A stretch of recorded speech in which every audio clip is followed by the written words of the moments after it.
Welcome to this podcast of the League of American Orchestras, one in a series of conversations exploring the innovative practices described in Fearless Journeys, Innovation in Five American Orchestras. I'm Catherine Maciariello, your host for the discussion. Published by the League in June 2010, Fearless Journeys takes us inside five creative organizations: the Atlanta Symphony Orchestra, the Pacific Symphony, the Los Angeles Philharmonic, the St. Paul Chamber Orchestra, and the Memphis Symphony Orchestra, showing how they reframed their problems and challenges, developed new strategies and pathways to success, built collaborative cultures, and found powerful new ways to engage their communities. Fearless Journeys was made possible by a generous grant from the MetLife Foundation, with additional support from the National Endowment for the Arts.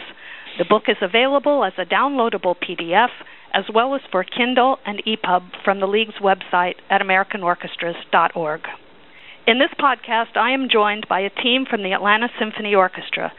John Sparrow is Vice President and General Manager of the orchestra, and Charlie Wade is Vice President of Marketing.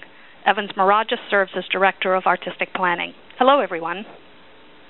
Hello. Good morning. Hey. Good morning.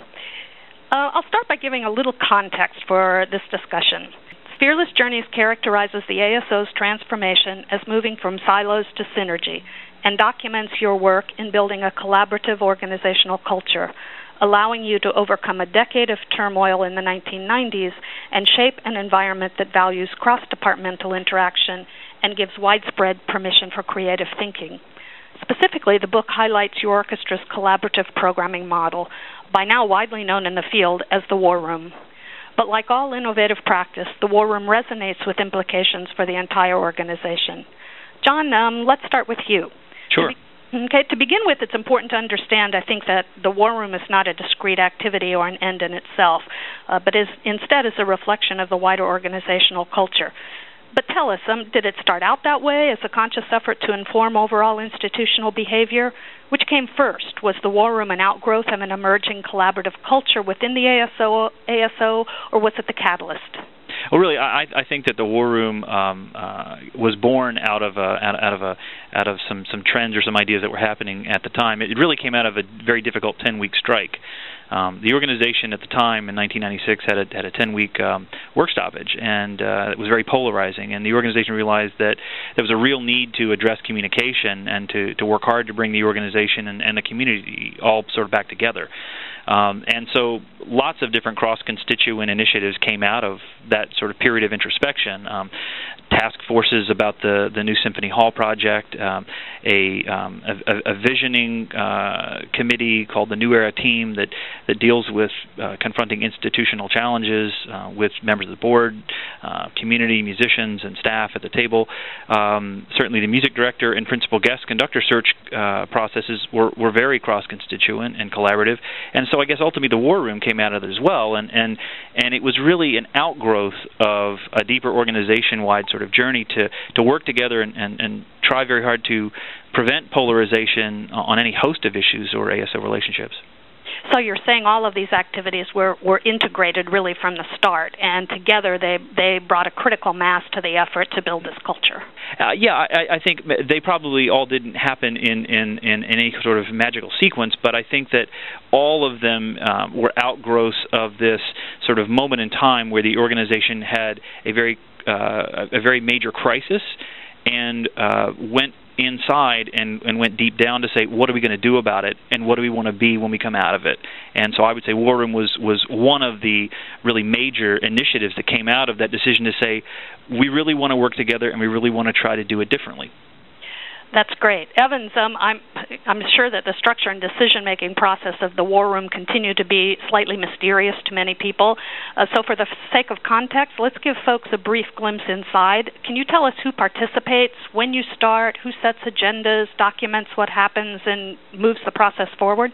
War Room is either a monthly or a bi-monthly activity of the orchestra, and it is a dynamic process that is always planning 1 or 2 or even 3 seasons at the same time. And so it is a continuing and ongoing process. We have the next one coming up just in a few weeks, and we do them throughout the year and throughout the summer. The agenda is compiled by myself with input from Charlie and from John and from Robert, of course, and also now from our new chief executive, Stanley Romanstein. Other people also weigh in on what goes into that agenda, because one of the beautiful things about War Room is that good ideas come from anywhere. And that good idea can come just as easily from our librarian, who is often participating, our resident or assistant conductor, who often participates, our personnel manager, who always participates, and the senior management team of John and Charlie and Robert and Stanley and myself, and our director of development. So all of those voices are at the table. And if you think about it, any time an orchestra puts on a concert, all of those people that I've just mentioned are part of the success of that concert. If you don't have a good edition of the Janacek Glagolitic Mass, the orchestra is not going to give a good performance. If your personnel manager is not able to meet his budget, and you have scheduled a concert that has 17 extras on the second half of the concert and a Mozart symphony on the first half of the concert, you're doing something wrong, and so on and so on and so on. If your development director does not know that you're performing a piece by a Lithuanian composer, and he's just had a meeting with the Lithuanian representative of all of the businesses that are trying to move to Atlanta from Lithuania, or vice versa, you're missing out on an opportunity. War Room is a cauldron, as it were, where we make the most, pardon the food analogy because I love food so much, we make the most delicious stew. And it is one of those stews it's not one of those sort of homogeneous sort of Irish stews in the wintertime where everything just sort of tastes like one thing. It's a real Mediterranean stew where everything retains its original flavor, and everybody has a voice in War Room. So the process is very volatile in that we have no shy violets in the Atlanta Symphony Orchestra. And the common sobriquet that is often applied to War Room is a lot of bad food, a lot of bad language, and a lot of good ideas. War Rooms are a tremendous opportunity for us to create seasons, on the one hand, in which everybody is invested. Because if your voice is at the table, even if your idea is not adopted, your idea has been heard, and it's heard with respect. The other part of War Room that is so exciting is that it's not just a program planning process meeting. Although program planning is at the heart of it, it's also blue sky time, where we dream up wild and crazy projects, a fraction of which actually get done. But it's the opportunity for all of the bright minds that are assembled in an organization like the Atlanta Symphony Orchestra to have their say. And I have to say, it depends entirely also on the participation in a very proactive and generous way of the music director. Yeah, I love your analogy of the Mediterranean stew, and I think especially of fresh ingredients, making the taste distinctive and scrumptious. And this sounds like a really exciting process that brings that together. And I think, I'm not sure if it was Thomas Edison who said once, if you want to have a good idea, have a lot of them and throw the bad ones away, which sounds like is integral to the approach that you take. Can you tell me a little bit about, are you the person who coordinates the agendas and makes sure that when you come out of a meeting with a list of things to do that they're followed up on? Is that done by consensus, or is there an integrator that kind of pulls that all together and moves it forward? We always have a recording secretary as part of War Room, and these days it happens to be Robert Spano's executive assistant Carol Wyatt. So Carol minutes the meeting and also reminds us as to whose action points are what. And then we go away, and I try and monitor the activity of the various action points. So many of them, of course, in the program planning process are my responsibility of, yes, we do want to hire that pianist. No, we do not want to make that particular engagement. I think something also that is incredibly important about the success of War Room in the end is that we're one of those orchestras that don't feel that marketing is a dirty word. Because without bums on seats, as they say in England, and without people being enthusiastic participants in our program planning process, meaning patrons, we have no orchestra. And so Charlie Wade and I work incredibly closely together. Charlie, I want to ask you to chime in about your idea of how metrics help us in the program planning process. Yeah, Charlie, let's hear from you. I think, bringing multiple voices into programming provides a lot of perspective and dimension to the discussions, but I'm sure it's also full of landmines.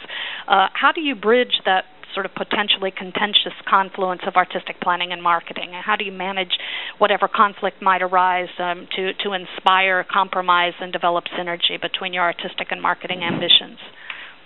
Well, I think it starts with a kind of a fact base.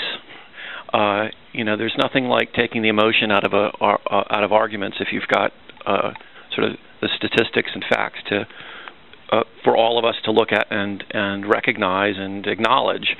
So my role is more about providing some sense of what our audiences are buying, have bought in the past, and using that as a predictor of what they will buy in the future. And it's my role is not to say let's play Beethoven 9 every night. That wouldn't be very interesting. On the other hand, having information about seasonality of our audience base, when they buy and when they don't buy, how we use that information to program in a sophisticated way around those kinds of trends.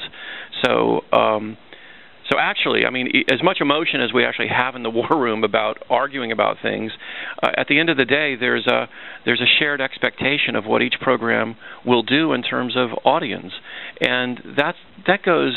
I mean, that's a tremendous step forward for us because it gets the accusatory kinds of emotions out of the way, which is often what plagues orchestras and other performing arts groups of, well, if only you had worked harder and believed in this program more, it would have sold better. Versus, you know what, we all know that's going to be a challenging program, and let's not kid ourselves. How do we make that program work? Because it's also important for us to do a variety of work that it's not always just things that we know will sell. This is John. I'll add to that and also say that I think with the kind of things that we're looking at and embarking on in terms of programming and initiatives here that are centered around innovative ideas or practices, it's all the more important, since we're sort of in uncharted waters sometimes, for us to really have this vetting process that Charlie's speaking about, so that so that we really as colleagues have dug in deep, thought about it, evaluate it, given it proper analysis, and then have a sort of a collective, this is what we're going to do, and jumping off point where now our energy is very much centered on making that initiative as successful as it can be, so that when we're finished and we do a sort of a post-mortem, if you will, of saying did it work or did it not, there's not a lot of discussion at all, to Charlie's point, about did we give it 100% or what could we have done, because I think the organization really has a sense of unity about, or at least relative unity about what we embark upon. Well, what you're both talking about now, I think, are aspects of organizational culture which are key to the success of the orchestra. And so, John, let me ask you another question. When you selected Bob Spano as music director, how conscious were you of finding somebody who could help shape this organizational culture? I mean, historically, music directors haven't necessarily been accustomed to working this way. How did you guys manage it? Well, I'll start, and then Charlie may also want to chime in since he was here. I came right as the process was concluding, but I think very fair to say that without question we were looking for a great conductor.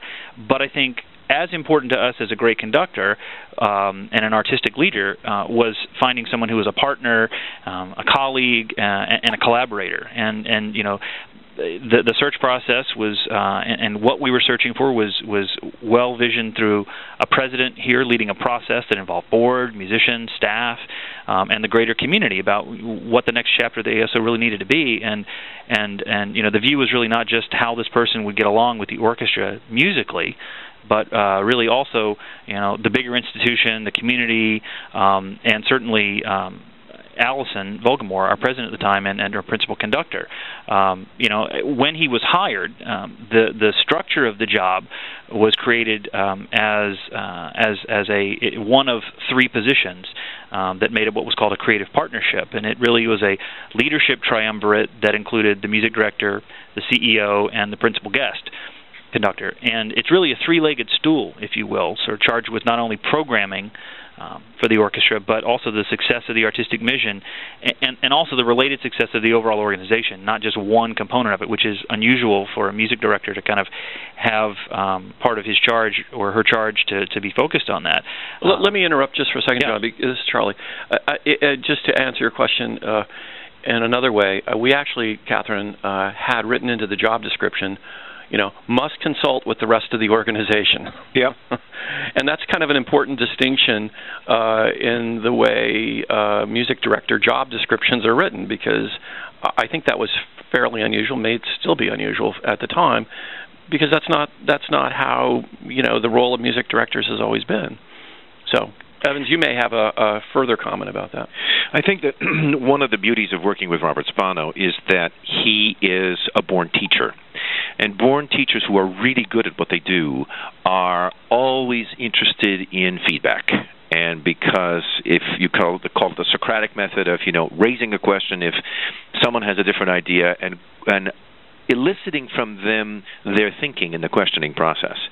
Robert is also very pragmatic, and we have a wonderful sort of running joke in War Room. Oh, Charlie can't sell anything, which of course is not true.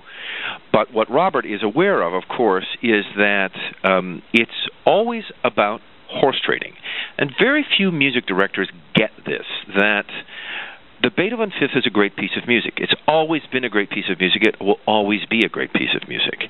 And that piece of Slovenian contemporary music that you have been dying to do, we can do in the context of a 24-week subscription series, but you have to understand that there's give and take there. If I give you your Slovenian contemporary piece, you got to give me something on that program that will put the bums on the seats so that people will appreciate your Slovenian piece. And this kind of back and forth with great music, because one of the things that's key, I think, to the way that we program the Atlanta Symphony Orchestra, you may have your own personal opinions about some of the contemporary music we commission or select, but we always work to a very high standard. And so the one thing we don't do is we don't play schlock.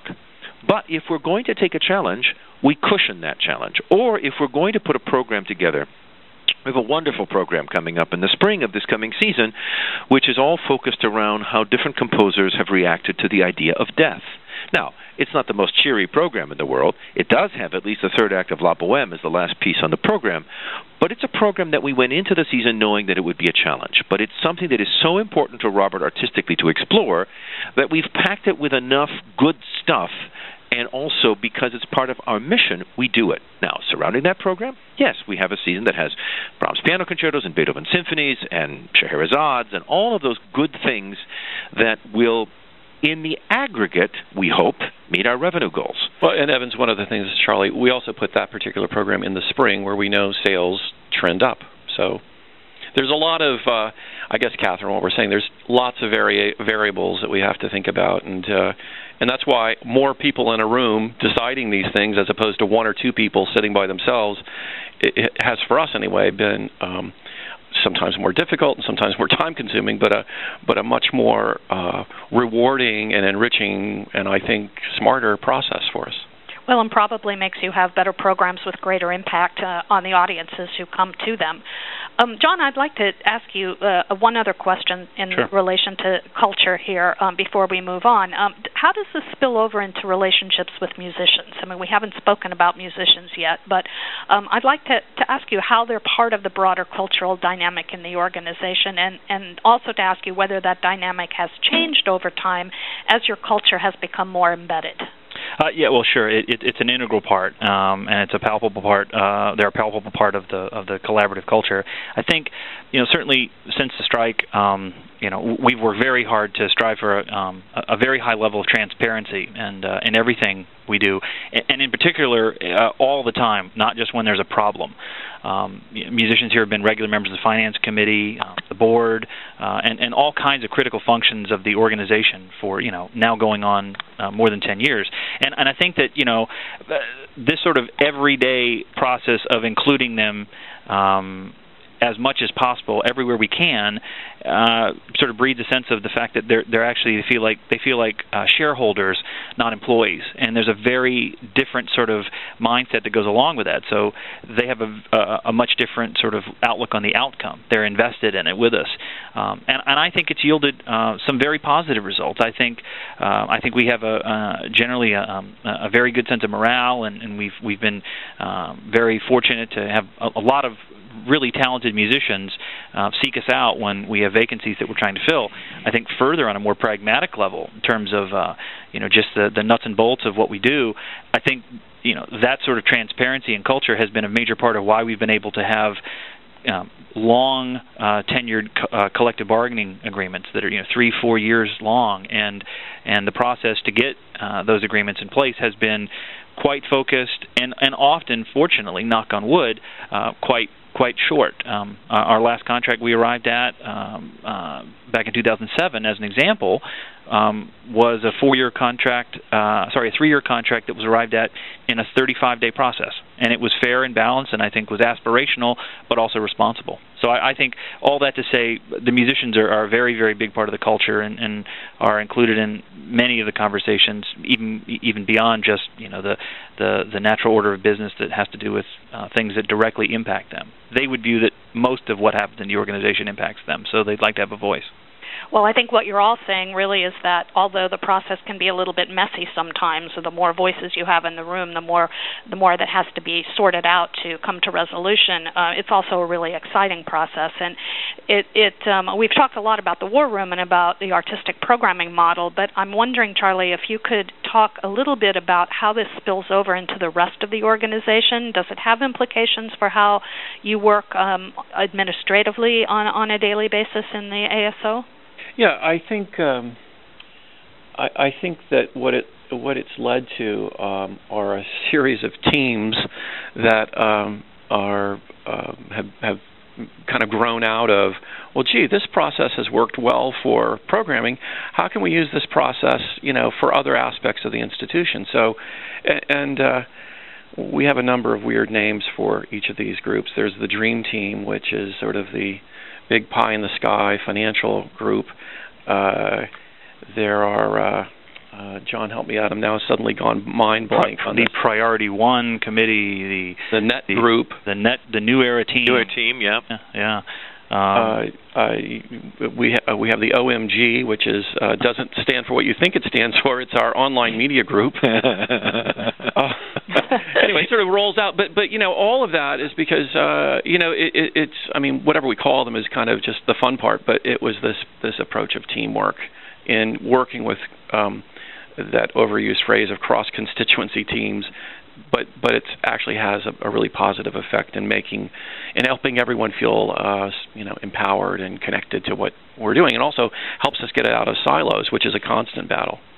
Well, one of the questions I'm sure people listening might have, especially if they come from orchestras that are smaller than Atlanta and don't have the large staff resources that you have, is what lessons are in this that they might take away for their own organizations? Obviously, this makes great sense for the ASOL, but can it make sense for other organizations? Evans? I believe so. I believe so thoroughly. And I've worked in a couple of orchestras since working with the Atlanta Symphony Orchestra that are much smaller, and I'm sort of a bacillus when it comes to taking the war room philosophy to other places. It depends entirely on the music director and his or her openness. But, for example, our recently departed assistant conductor, May-Ann Chen, who has just been appointed the music director of the Memphis Symphony Orchestra, wrote me a beautiful email the other day saying, "We're about to have our first war room. I can't wait." And I did this at the Brooklyn Philharmonic, where Robert was formerly music director, and when we installed a new music director, Michael Christie, when I was working with the Brooklyn Philharmonic, we were a team of 4 people. But the whole concept of open up the silos. Remember that marketing is not a dirty word. Remember that your fundraising team or your fundraising person, even if it's just the chief executive, needs to know what your programming ideas are, because sometimes there's gold in them, there are hills. Don't let the size of your institution preclude ever the idea of an inclusive way of running the business, because when people have a voice, they also then have an investment in what comes out of that meeting. Yeah, this kind of culture, maintaining a culture like this that's vibrant and alive and sort of ever-changing, requires a lot of vigilance. And I know that external times are tough for orchestras everywhere. And John, I'd like to ask you how you guys are navigating the current situation. You've just had a big leadership transition. You've hired a new president. What are you doing to sort of preserve the synergistic culture of the organization as you face all kinds of internal transitions and external threats? Sure. Well, I think the most important thing we could do to help steady the ship as we go forward is to hire a new president that is very much in tune with the kind of trends and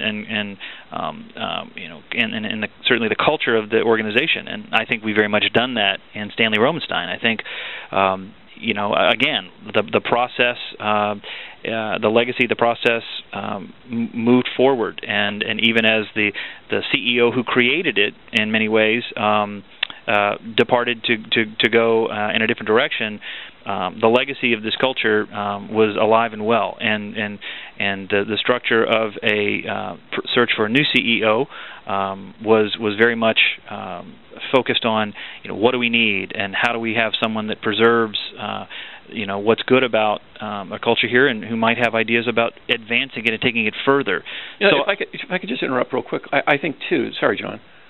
This is Charlie. Part of it was just we wanted to hire a collaborator. It's very much similar to the process around Robert, hiring a Robert Spano, hire a collaborator. And, the notion of collaboration is certainly widespread across businesses, et cetera. So, in a way, there's some uniqueness about what we've done, but on the other hand, collaboration is a pretty much, I think anyway, becoming much more of a standard approach to how business is done and how organizations operate. Didn't mean to cut you off, John. But no, it's okay. That's great. We're coming to the end of our time, and let me ask you just one last question, and I'd like each of you to respond. But as you move forward at the Atlanta Symphony, and as you look at the future, what's the one thing that is paramount in your mind, the one question you're asking yourself, the one challenge you're giving yourself, as you, in your particular roles, move forward to try to maintain, sustain, and enrich the culture that you've developed? John, do you want to start? Sure, I can. For me, it's I would probably say to continue to ask hard questions and to listen and to be courageous about embracing what you might hear. I think for us to be ultimately successful in what we're trying to do here as an orchestra, I think we have to really try to be in touch with the folks who are a part of our organization beyond the four walls of this office, and in the community at large, and the people who might listen to our recordings. In order to do that and to be vibrant and remain consistent, we have to know how they feel about what we're doing, and so that we can position ourselves and respond to them in a way where it's also an extension of this culture, where they, in their own way, have a role in being attached to this orchestra, where they have an investment, and hopefully we pay them fantastic dividends. Charlie? I think there's always room to grow and improve the way we do things. So we get endless amounts of data. Understanding that and how we logically incorporate it into our decision making, both in War Room and without, is always just sort of an ongoing part of what we do. And so I don't have any great answer other than that. Evans, I'll leave it to you to wrap it up.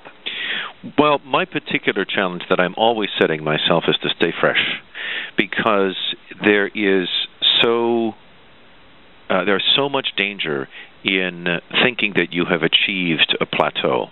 And in the arts, there is no plateau. You're either on the way up or you're on the way down. Status quo is death.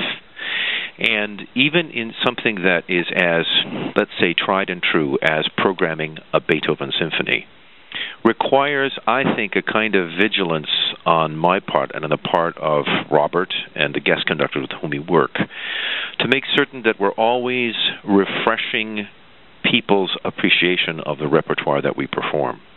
And one of the things that I feel is so incredibly important, that has been a hallmark of the administration and of Robert in the first decade of his tenure is the creation of the Atlanta School, because this has set us apart from any other orchestra in the country, I'd say now in the world.